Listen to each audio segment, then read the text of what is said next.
Hello everyone, welcome back to Fundrise Finance.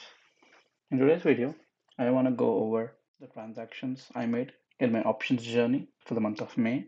Like we discussed in our last options video, I just started my options trading in the month of April, or to be precise, last few days of March. And so far, I would say it's been a pretty good ride. It had its ups and downs, but let's go over the transactions. Starting off the SoFi transaction that we had to roll on May 4th, taking an immediate loss of $71, but rolling it to a further date to get paid $87, which eventually closed a few days later to get eventually paid $64. So this was the first mistake I did. If you see, earlier transaction, I had a negative $71, and for the new roll transaction after closure, I got $64. So that's a net negative of $6, which means I took a loss. So I made a note to myself. See here, bummer.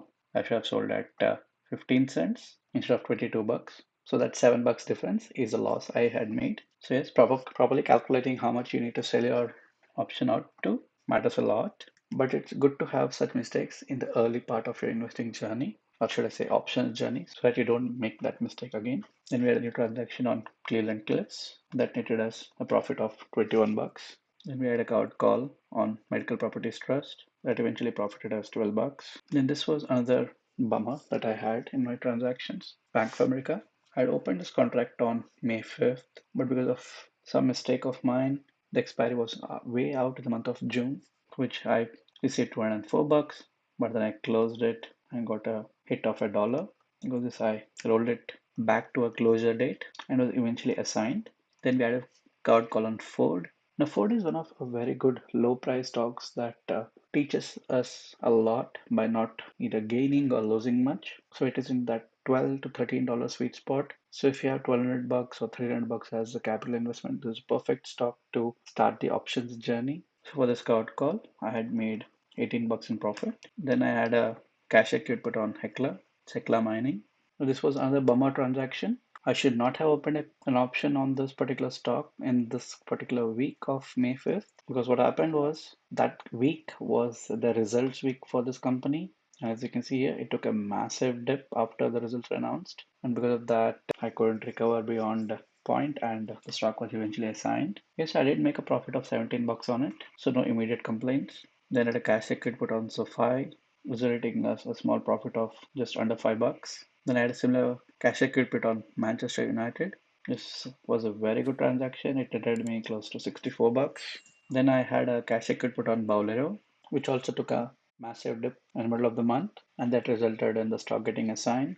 But I did make a profit of just over $44. Then we had a card calls on Medical Properties and Ford, and then a cash equity put on Asana. This was a very quick trade. I opened it on May 15th, closed it on May 17th, netted as $14. So I always have a profit target of 75%, and I have a buy to close orders, which are limit orders, which I place based on this calculation of 75% profit. So I don't go for the 100% profits. That's always risky. 75%, I'm happy with it. Just close it up. I know few people prefer 50% as a profit. If you go for 80, some even go for 85 or 90% as a profit, and some even let the call expire to get the 100% benefit. But I am pretty in the sweet spot of 75%. That's where I have the suggested sell that gives me a number to look at. How much should I start my buy to close limit orders? I set it. That's it. So that's how these quick orders get filled based on market movements. Now continuing, I had a cash I could put on AMC on May 15th with the expiry date of June 30th. So let's see by June 30th, if AMC is above the strike price of $4, I just have this entire benefit of $33.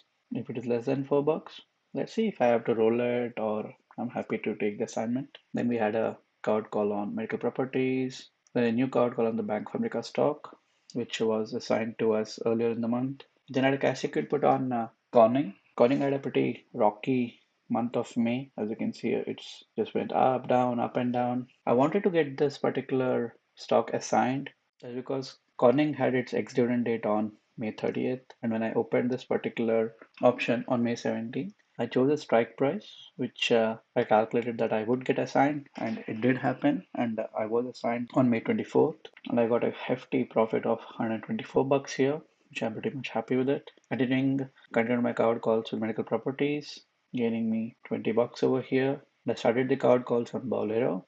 Now, Bolero has options every month. It is not a weekly option. I had to start a covered call expiring mid-June. So far, I have received 29 bucks in return, and I have a buy to close limit order at 10 cents. So let's see if this closes out. My eventual profit would be 19 bucks. Then I had covered calls on Hekla, Ford.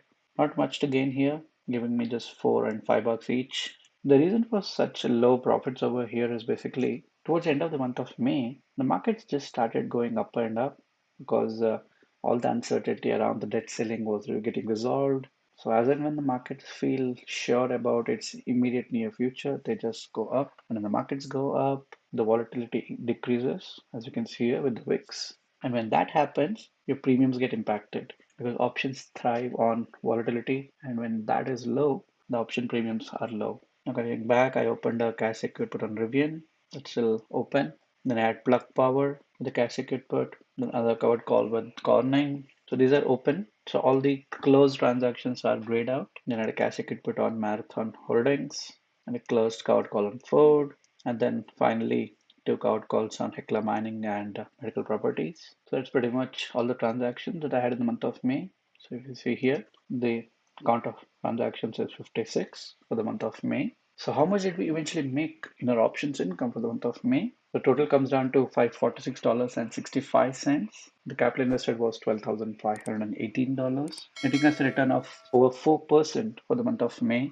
These are just amazing numbers. Now I know these are some ridiculously good numbers which I don't expect it to continue month over month. People struggle to get 1% returns every month, and just that I've been pretty much lucky in all the transactions I did in the month of May. And pretty much April and May are, or should I say, the first and second months of the quarter where many companies announce their results. The markets are volatile, they keep reacting to whatever news they get to, and that's why the premiums are high. Let's see what the third month of the quarter brings us. That's month of June. But yeah, for now, these numbers, I'll take it hands down. These are pretty good. Return growth, as you see here, started off at 0.95% for the month of March. That was just the last few days of March that I had my options started with. And then April was 3%, and now May is 4.3%. These are just amazing. But like I just said earlier, the VIX is at its lowest for the year. The only near-term uncertainty is around the Fed decision around mid-June, whether they would raise the rates much higher or keep them paused for a while. That's the only uncertainty around. Other than that, pretty much I would expect till that meeting, that's around 10 days from now, markets will go higher and higher. And as they go higher, the volatility goes down. So let's see what the month of June brings us. I'll share with you all the numbers that we generate for the month of June. That's all I have to discuss in this video. Hope you all liked it and found some value out of it. I'd really appreciate if you could hit the like and subscribe buttons so that YouTube can suggest this video to many more people out there. That would help this young channel. Until we meet in the next video, try to do as much as possible to financially healthy and keep taking those strides towards financial freedom. Yeah, bye.